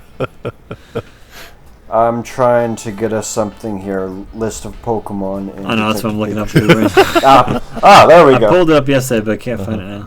That's why I'm so there you quiet go. right now. Every Pokemon, there you go. Every Pokemon confirmed to appear in the. Why is this before the movie? It's been out. Give me the actual stats. Here we go. Good. Screen rant. Screen rant. Here we go. All 54 Pokemon. Do they categorize See, it so though? we got. Because I don't think so. No. That fucking the Apom face is just haunting me. It's still, Oh yeah, there you go. Apom's Gen 2, isn't it? yes, it there you is. go. Yep, absolutely. Let's see. Arcanine, Audino, Blastoise, Baffalant, which is the Buffalo ones. Uh-huh. Bravery, Bulbasaur, Charmander, Comfey, Dodrio, Doduo, Emolga, Flambebe, Flareon, Gengar, Gorluk, Growlithe, Gyarados, Jigglypuff, Joltik, Jolt. Krabby, Lickitung, Loudred, Ludicolo, Machamp, Machoke, Magikarp, Morlul, Octillery's Gen Yes. Yes, thank you. Yep. 2. Pancham, Pangoro, Pidgeot, Purloin, Rattata, Rufflet, Slacking, Snorlax, Spearow, Squirtle, Torterra, Trico, Venusaur, Weevil, and Wurmple. Oh, Wurmple, no, that's Gen 3, that's right. Yeah. So only like 3 Yeah. Gen 2 Pokemon about that? Yeah. That's a shame. I fucking love Gen 2. If you say so. That's where I got into the series. Sterling, this segment is not going to be a resurgence of our fucking fight about Gen 1 versus Gen 2. No, as far as representation, it did seem a little ridiculous that they had the Gen 1 starters everywhere, but they didn't have any other Gen starters anywhere, because if you think that, like, these... Because, like, we're in, like, an actual Pokemon world where, like, the game rules don't apply and you're the only one that has these, besides, like, one or two other trainers in the world that you encounter on the way to the Elite Four. Like, those things would be breeding like nothing. Like, they'd be just underground breeding, like, getting those Cyndaquils out. Hey, boss, I brought in the new Ditto. We can Get whore it them out. to them. Pumping out those Get Littens. them to them Ditto huts. It was strange not to see any Alola Pokemon in there. At all. There was no Gen 8. Well, I mean, yeah. They all live on an island. Also, I thought the premise was really weird. It's like, oh, this is a town where Pokemon and people can live in harmony, not just Pokemon that live out in, the wilderness. And I'm like, there are Pokemon that only explicitly live in the city, like the garbage ones, and like Muck and Grimer, and like they like literally evolved from things, and like Rotom, and there are literally only ones that live in the city. Like, there are some wild Pokemon that just literally live on convenience. Yep. And so I thought that was a little bit weird that they I mentioned kind of that. found it funny as well as that. I think they only had the budget to have only one person per one Pokemon. That was kind of like, really? Alright. But I guess in, like, the movie... I guess it made sense through the movie, but in Pokemon standards, it's like, yo, gotta catch them all, boys. That's like, well, there's no battling, so it's just like you use Pokemon for your job. Like, that's just it. Everybody had a partner to help them with their job, Which is just like literally. And then there was all the wild Pokemon just roaming the streets, and that was about it. But yeah, like, it would be interesting if for the sequel they made a more battle-centric one. I think they were just testing the waters, and they didn't want to, get into also that felt because like of American concerns. It also felt like it was kind of budgeted only towards making the Yeah. Pokemon, and like everything else came dead last. Well, I mean, to be honest, they did there's 54 Yeah. Pokemon in the movie, different Pokemon, and that's pretty good roster for like a movie like this, where they had Especially to for model each one of Lionsgate, them. or whatever it's called, the studio. Yeah, Lionsgate or Legendary. That's what it was. Legendary Films. Legendary and Lionsgate, isn't it? Or no, just Legendary. Maybe. And Warner Brothers. Oh, I don't know. Yeah, Warner Brothers. Yeah. But I mean, like for their first expedition in this territory, I think they did a safe and Especially job. for Detective Pikachu, that's fine. I mean, honestly, it was just a promo for the game. Yeah. Let's be honest here. Yeah. So, it would be interesting to see them go into more, like, because there's supposed to be one, like, there's a rumor going around about a sequel about Rockstar Jigglypuff. What? And Okay. so, yeah, I don't know how substantiated that is. There's no actual, like, substance to it, but it's floating around there. So, but like I said, it would be interesting to see a more battle predicated one for the real fans, but because I mean that's the thing, like all the battles were out of necessity. Like it's like they felt like they had to do that to make the story work. It also felt like it was like more marketed towards those who really only played Pokemon Go, which is fine, but. I mean, but there are lots of people who play Pokemon Go who are actual Pokemon fans. Yeah, but I'm just like, oh, I know, that Pokemon I know, Go thing filthy casual Sterling. I exploded. know how I hate him. That one thing exploded. Let's make a thing that's only going towards that model. So,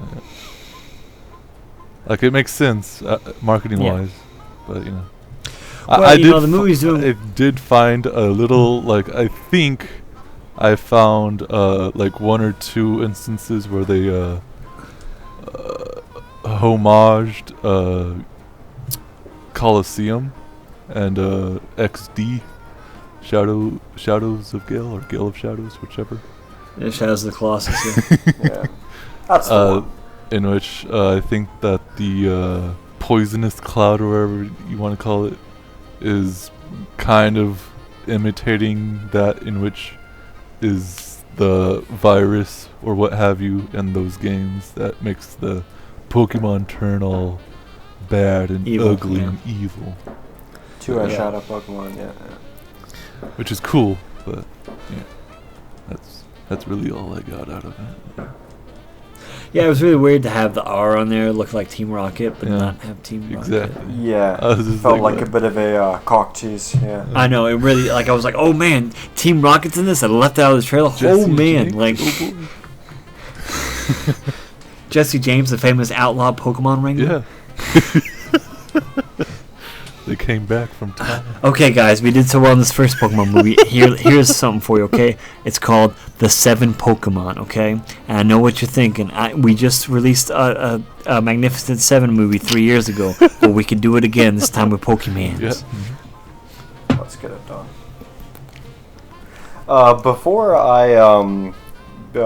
before we go too far off the mention of Pokemon Go, I saw a ad today in a Kitchener, like outside of someone's like a coffee shop or something, like a calling out for people on each of the 3 different teams to team up, and now I'm thinking like seriously, this is still going on.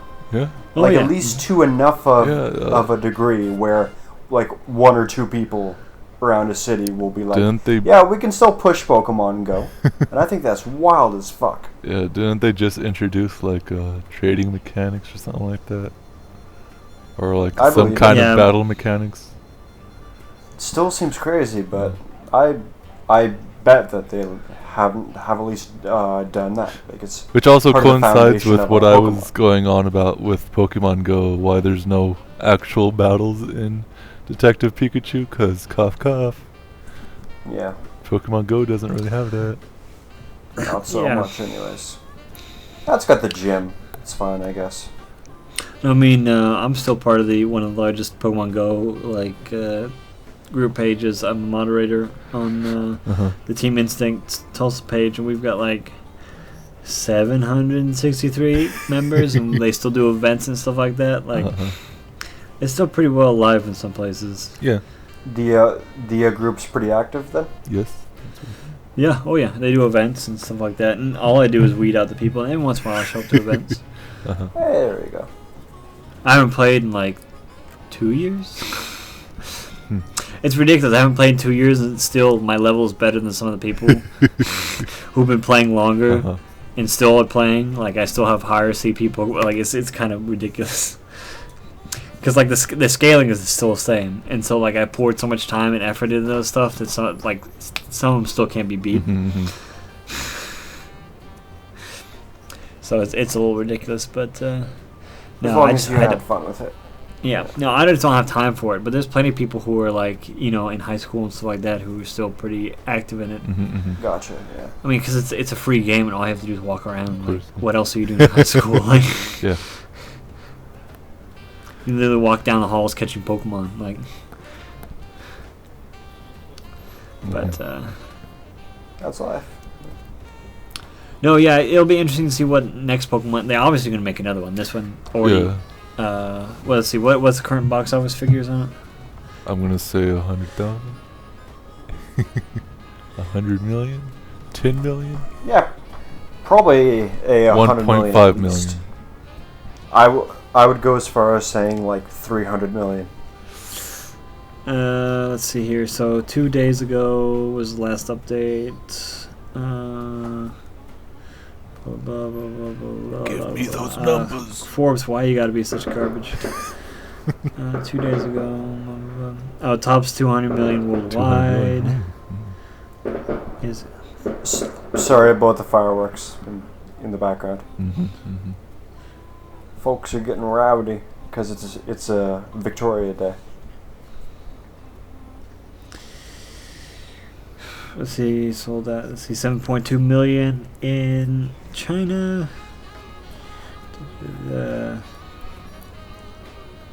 Oh, it's nearing 200 million mark overseas. Oh, it's currently its worldwide is 287 million right now. Yep, very close to the 300 mil that I said. Yeah. But yeah, what was the budget? $200. Try and 150 USD. So it's already made double. It's Yeah. and it's only been out for a week. trying to see what else is out that would. John Wick 3 is out. Yeah. Yeah, it came out the same day. It's Pikachu. Mm-hmm. I completely missed that. Fuck. Yeah. Want to go see John Wick 3? 1 week. That's for later. That's for later. I'm just gonna get in a Redbox. It's not gonna. I mean, all the movies are good, but all there are really good action and minute story. Mm-hmm. Yeah. Which is pretty much what it's marketed Just as. like Detective Pikachu. Kafka. So, our final thoughts on Detective Pikachu?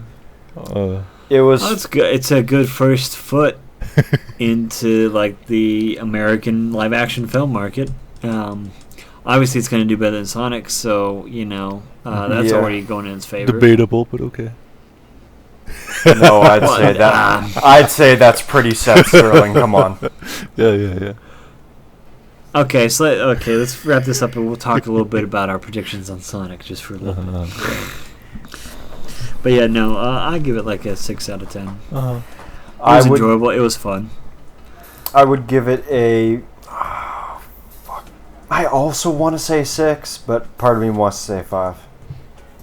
I'll give it a 6. I guess. Soft 6. It's a soft 6 soft, for me. Very soft. Soft ditto. Very soft. Soft like a ditto, like a slimy boy. I'll go one step below 5 out of 10. I thought it was average. Oh yeah, that's very fair. Yeah.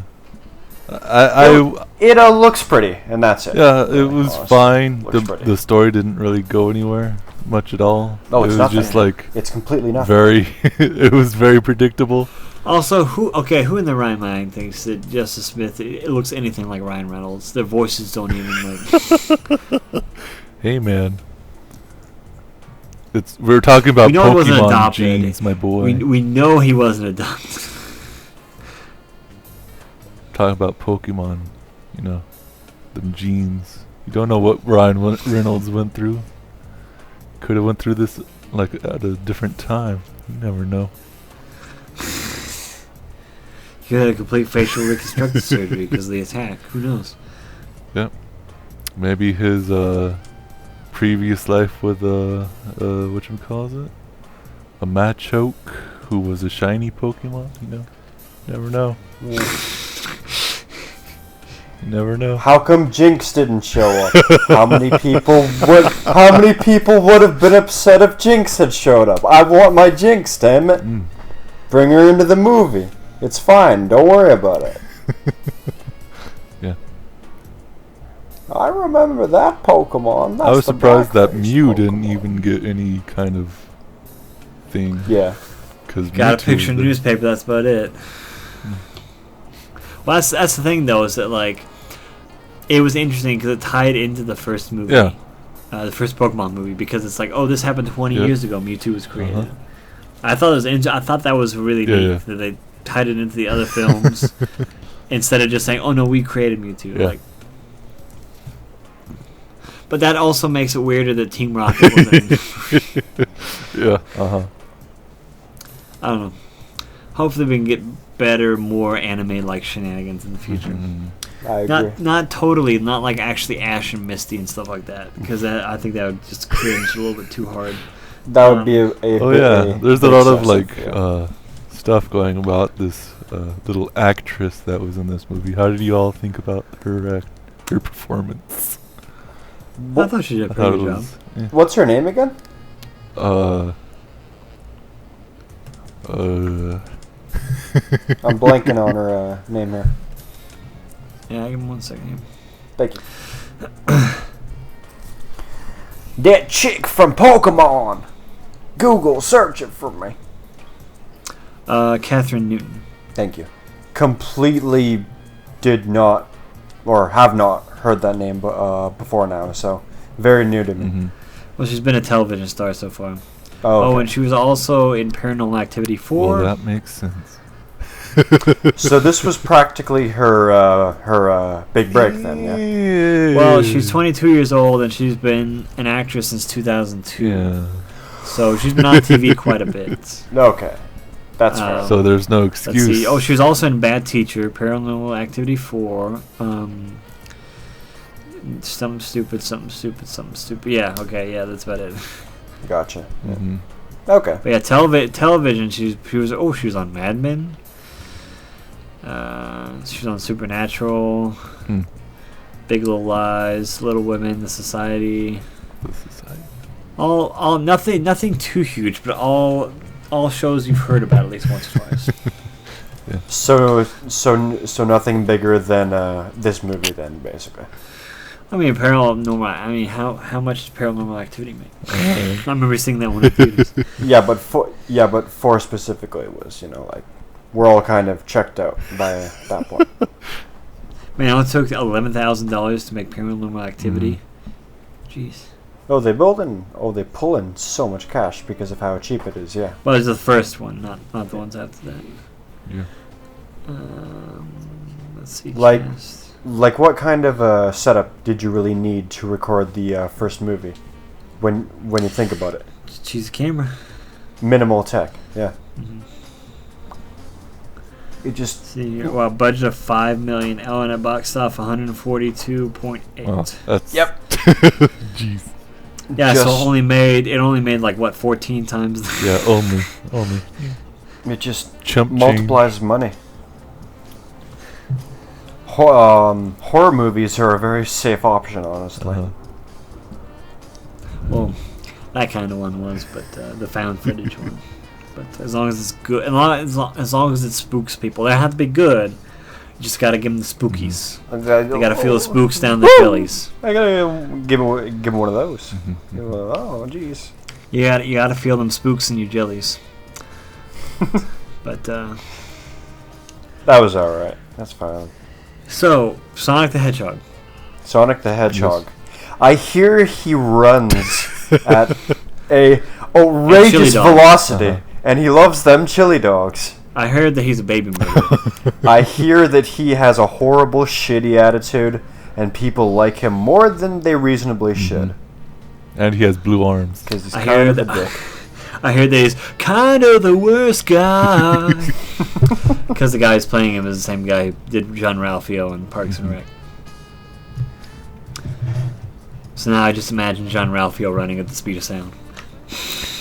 Do you think that the redesign is going to actually look better? Or even...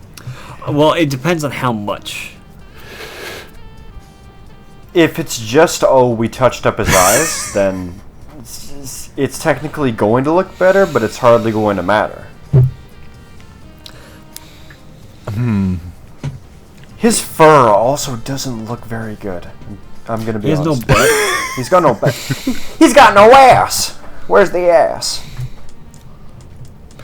No, I don't know. Proportionally, he's just messed up. Like, that's the thing. Even proportionally, it's something realistic. It's not. It's like different people would like up in charge of different parts of his proportions. And I mean, I don't mind him not wearing gloves and just having fur. And I think it was kind of cute to see him in his burrow and have all those busted through shoes. And I hate that people are saying, "Oh man, he gets shot by a dart. How stupid are you? Look at this other part of the film where he's like going at like the speed of light." And I'm like, obviously there's some sort of like, like unveiling where he's like, "Oh, I can run this fast. Oh, I had no idea." Like mental barriers, whatever. And or just like believing in himself or something like that's fairly obvious, and I hate people pointing it out. Plus, the Secret of the Rings. Plus the point that someone in a hypist pointed out. I can't recall who, but the idea that Sonic's cockiness is not his worst enemy is crazy as well. So him letting his own guard down is probably a huge part of that. So it's worth bringing that up. Well, the hardest part for me is that like Jim Carrey has to become Robotnik. Like he doesn't start out as him, and I don't know why they're doing that. Yeah. Also, I don't know why the rings teleport people. Yeah. They're trying to do like a Doctor Strange type that- of deal. Yeah, that's a big question mark. Why? I mean, why couldn't it just be on Mobius? Like, It's got to be Earth. Secret of why the couldn't it Rings, just boy. be some kid that accidentally got transported in Mobius, and then you got some Wait. kid with Sonic, like Sonic X? But doesn't that coincide with the Sonic mythos, at least when compared to Sonic Adventure? When you always go to those end of the levels, there's always them big huge rings that say goal. You don't know what they do. You could always go into them and teleport. That's why they're always teleporting outside back to the, place where they started at. That's not. I'm not upset about the rings. I'm just like I want a good explanation in the movie why. Like, let me put it that way. I want to see what they're gonna do with them. But We're off to the Technicolor maze to get a Chaos Emerald. no, I just hate that. Yeah. Dr. Robotnik, Jim Carrey is Mr. Funny Voice. He's been Mr. Funny Voice since SNL, and he's not doing funny voices in the trailer. Yeah. Sort of. Why are you paying Mr. Funny Voice not to make funny voices? Why are you paying him not to do the one thing he's good at? I'm sure he can do a great wait Robotnik. a I'm minute. sure we'll see glimpses of it. Is this alternate reality Ace Ventura?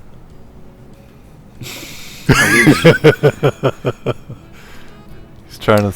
But I don't see why he has to become Robotnik. Why can't he already just be evil? Like there was no in the canon, in the comics, there was no of him. I mean, there was him becoming Eggman, but he always had the ridiculous hair and Oh, is it going to be Dr. ridiculous Kentober? facial features. And then being changed into. Who? Oh boy. Yeah. Because Dr. Robotnik was his uncle, right? That's right. His great uncle, or I can't remember. No, I have no idea who the fuck you're talking about. Learn the lore, Matthew. Jeez Louise. Who is Dr. Kentober? I'm legit confused. Look it up right Yeah. now. I'm gonna look it up. Kentobor. Please fill for time. I'm gonna look it up. Kentobor is Robotnik spelled backwards, by the way. Okay. Oh, that's cool. Oy vey. But Okay, Google. Alexa, search. Who is Dr. Kentober? Okay. According to Wikipedia, he is best known for playing Ben Chang on the sitcom Community. Ah, shut the fuck up. That's wrong. Yep. That's completely wrong. I don't need this. This is true. Oh. It's Dr. Ovi Kentobor. Obi Kentober. Ovi. Where is Eggette? Hey, what was Sonic's first name? Is Eggette gonna show up? Like Orville or something like that. Oh yeah, Orville Sonic, yeah. Where's my Obi No, Kentober? it's Ovi Kentobor is Robotnik's first name. But what's Sonic's name? Actual name? Oh, he's a nicer looking Dr. Robotnik. Okay. No, he is. Looks a bit like less of an asshole. Yeah. But yeah. Okay. Sonic Lore Day. Mm-hmm. That's always a fun one. No, but the thing is that he's always looked. He wasn't always fat. Yes, like Kentobor was skinny, but he had the ridiculous mustache and haircut from the beginning. Yeah. It was just a little better managed, and so it's. Here's a prediction.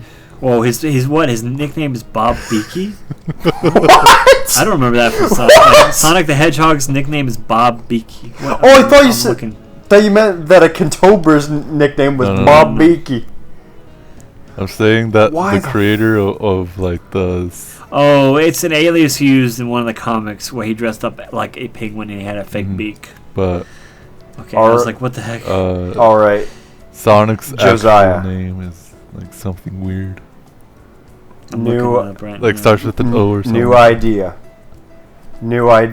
We have to put on hold the monthly manga review segment. We need to review Sonic comics so I can know what Dr. Ovi Kentober is. Yeah.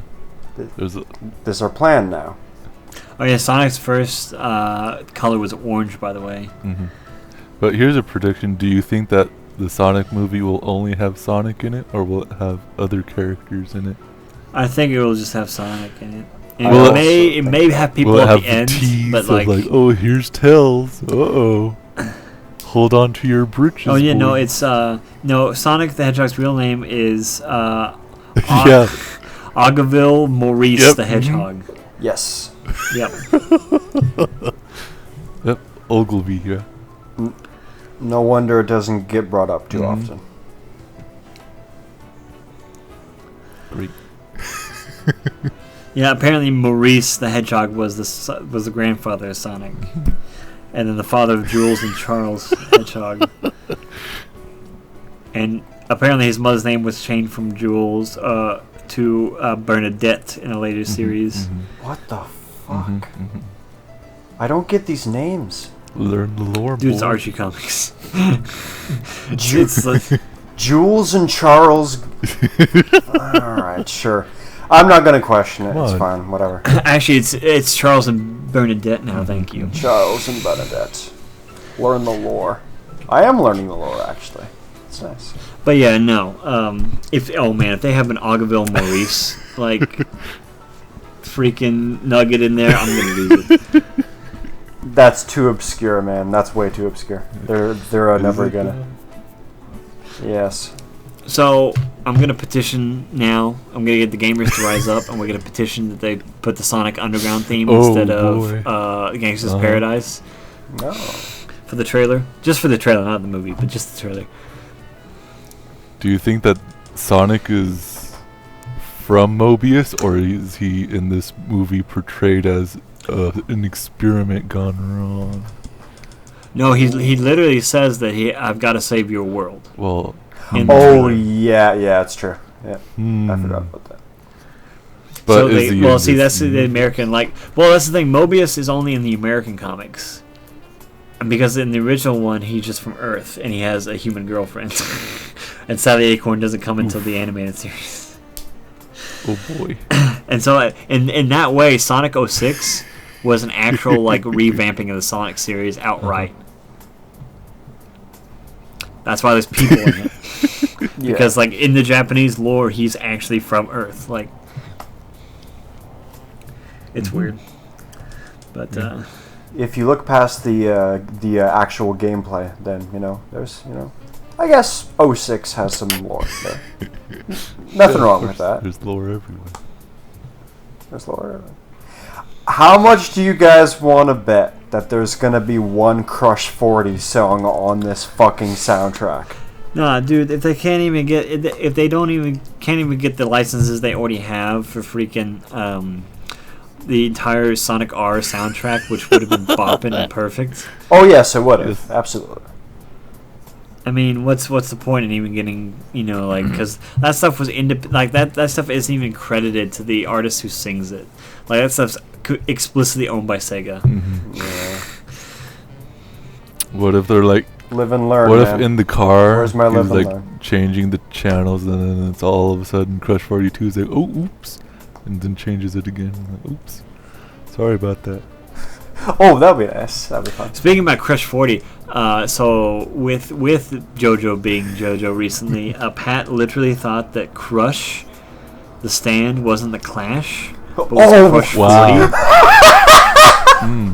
and got blasted on the podcast 4 or 5 weeks ago. Yeah, Why would you think that? Wooly literally had to talk to him. He's like, "What are you talking about?" It's yeah, Crush 40 is no. You know how the Japanese people can't say L's just right? And he's like, what? And he's like, yeah, the Crush. Yeah. How they don't really have to change that one very much because it already sounds like Crush. Because what band could that really be? It's oh yeah, Crush 40, right? It's no, they didn't just leave off the 40. It's the Clash. Crush 40 wasn't around while he was writing Part 5. Yeah. It could have been Part 5 also is Crash Test Dummies. Well, yeah. But Part 5 is 2001, I think. Sonic Yeah. Adventure 1 came out. No, I don't think that would work at all. Nope. It's around the same time at best. Oh man, Pat, you fucking mongoloid. You big joker. You big baby gamer cube.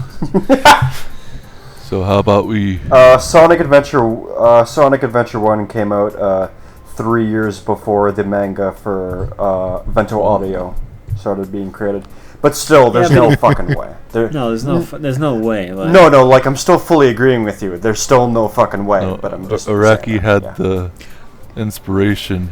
how is he gonna? How are you gonna pull the Crush 40 out of like people who are also like, like King Crimson, like the Beatles' White Album, like freaking Metallica. How about that band that does the Notorious Sonic B.I.G. music? I mean, Notorious B.I.G. like Green Day was like Tea. yeah, green tea. Yeah. Green tea. What's the other one? Sanctuary? Oh boy. Yes. Oh, yes, it's Sanctuary. Yeah.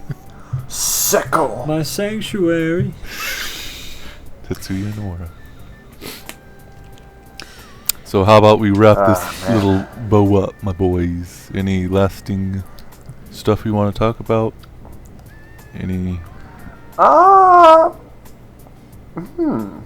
Well, we are going to be working on monthly manga reviews here pretty soon. Oh boy. It's gonna be you, nice. It's gonna be Matthew and I's adventure. Probably Jonathan will join us as well. you cut out for a second there, Josiah. What did you say about what we're doing? Monthly manga. Oh, you're fucking right, we will. You damn Yeah, right we're we gonna will. start that up. We just gotta figure out the first one. Sonic? To do. Archie comics. Duh. I think the funniest thing, I think the funniest thing about our plans for Ike were that time that we talked about it for a bit, and then I pronounced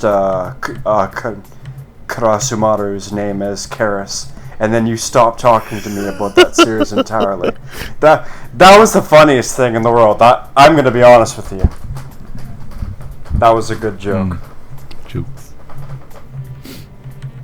Maybe one day we will talk about Ike once again, starring Karis, everyone's favorite blind samurai, Is he blind? Wait. in a business in a business suit. He's like 90% blind. He's blind. I thought you were talking about just He can't see. a joke that would refer we're to Karas as the Tatsunoku guy. No, we're talking about Yeah, Ike. yeah. But I thought you were... How come you haven't read Ike yet, man? Come on. Mikey's not for Sterling. Actually, you know what? Yeah, you're right. It's 100% Especially not. the first chapter, guys. It's 100% not for Sterling. That's true. But it's there's nothing there for Sterling. But no, and Sterling isn't really the biggest connoisseur of manga. I need. I have other mangos. stuff to do, but I wouldn't mind. But it's Yeah. just I'm not particularly in that field right now. So No, that's fine. And it's not as readily available for you as it is for other people. So, but I mean, you do keep up with the JoJo's, so hey, kudos. yeah, Oh yes. Yes. You're beating 6 some and people 7. in. the only readable parts. You are beating some the people. only readable parts. Don't worry about who. Yep, don't worry. I mean, I'm caught up. I mean, once 8 is done, I'm gonna read 8. Is that going good? Because I read 8 up to like the 23rd chapter when it first came out and whatever, but then it just got too difficult to keep up with it with its erratic schedule and because JoJo, JoJo's so freaking specific, Oh yeah. especially at that point. So it's like it's much easier just to slam it all at once than to try and do it with, and it's like bi-monthly release. Yeah. Nigel's going to stomp onto this podcast and go, if you don't keep up with part 8 every I don't single care about week, JoJo Line. if you don't Not yet, keep up until with it's it done. 5 minutes after the latest chapter comes out, you're not a real JoJo fan. Then we can all go, okay, Nigel, calm down there, buddy. Don't worry about it. Classic Nigel. What a guy. Yeah, I'd say that was a podcast. We did good. So, you're gonna be wrapping this up. Anything you're looking forward to? I am looking forward Godzilla to... King of All Monsters. I am also looking forward to Godzilla King of All Monsters. That comes out this I'm week? sorry, King of Monsters. It's just King of That's or right. next week? It comes out on the 27th. It's going to be good. I believe it's the 27th. Let me double check my calendar Monday? here real quick. Oh, no, I I'm lied. It comes out on the 31st. Oh, Friday. I am setting... Yep. I am setting my expectations higher than Pikachu, for sure.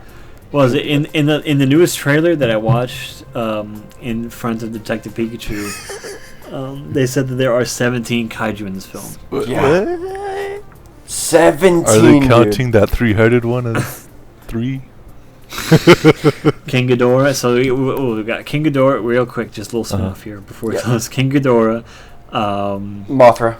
Mothra, Batra, Rodan. Mm-hmm. Yep. Of course, Godzuki. Of course. We got to get him in there. And then we have, Manta the Snake. We've got Ebisu the Shrimp Monster. What? We've got Gigan, the monster from space. We've got Destroya. Wow. We've got Biollante. What? Come on now. So that's 10 dude. so far. And this is just from memory, like ones that I can name off the top of my head. Wait, that are in and then we this got that movie? stupid elf-looking motherfucker that hops all the time. What is it? We got what was it? Tarantula or whatever, the tarantula from Monster Island. The giant spider one, and then Space Godzilla. What about that 2000s guy? Mecha King Ghidorah. Well, you know. Zilla. Apostrophe well, Let's Zilla. see. Him. Dash I'm trying to think Zilla. about any other ones. Good old I think I Zilla. named all the big ones. Zilla Dash. I recall him. Oh, King Kong. King Kong, yeah! So that's 15. I can only name 15 off the top of my head. And Ava Unit 1. So I don't know what. Oh, Jet Jaguar. Jet Jaguar. Yeah, Ultraman. And then Jet. Ultra Woman. There you go, 17. Jet Jaguar. Man, that City Shrouded in Shadows game was something else. I am also looking forward to continuing Fist of the North Star. Anime form or mango? Well, now that I've sat down and watched some Fist of the North Star over the weekend, I'm going to continue the manga and also. Oh, that's why I made do that the terrible anime. joke. Okay. Wait, which I make a lot of terrible jokes. You're gonna have to clarify. The one about Bjorn in the Cowboys chat. The two of us sat down and watched some anime. Jesus, that's correct. That's not even a joke. I really may call Kenshiro Anime Jesus. Well, he's quite a Mary Sue, so there's that. But No, he's not. I would argue, yeah. How many episodes have you seen? I've seen in the manga. I've seen about 50 to 100 chapters. So there's that much. Now this is going. Okay. This is going How off. many spin-offs have you read? This is going off of minimal information, so I'm not saying that this is right, but this is how it looks. Let's just say that for now. You know how you played the game so many times that in the beginning part it's not that hard, but then once you get to the hard parts it's still as hard as you remember it? Mm-hmm. Well, yeah, but look. Just keep that in mind. I'm saying that Kenshiro feels like a Mary Sue at first, which is very valid. I'm sure that I'm going to be proven wrong eventually, and that's fine. Just, those are the vibes at first, that's all. Hey, Matthew, just try not to get destroyed by facts and logic too much, okay? Look! I'm just saying it like it is. That's a podcast. Now, don't get me wrong. Kenshiro's cool as fuck, but, yeah. Whatever. That's all for me. I guess I'm looking forward to the end of my online classes. Yay, next week. Woo. Watched some actually really good movies all this time. A lot of stuff that I never really wanted to watch, but I was like, it's for this class, I'll watch it. I watched Monster. Yeah, I'm bored. with Charlize Theron. That was pretty swell. Monster's a great movie, Yeah. dude. Boys Don't Cry, a movie that I was like, what the heck is this? Oh boy, with Hilary Swank. Oh boy, Oh, it made me cry. That's ironic. it actually did. All that stuff, yeah. Good recommendations for those. Nothing much. Just looking forward to that. Looking forward to my actual classes here in the body of myself. And that's really about it. So, I guess I'll end this podcast by saying, watch out for them bananas. Watch out. Yep, watch out for them bananas. Watch out. King Kong's gonna take your bananas when he fights Godzilla.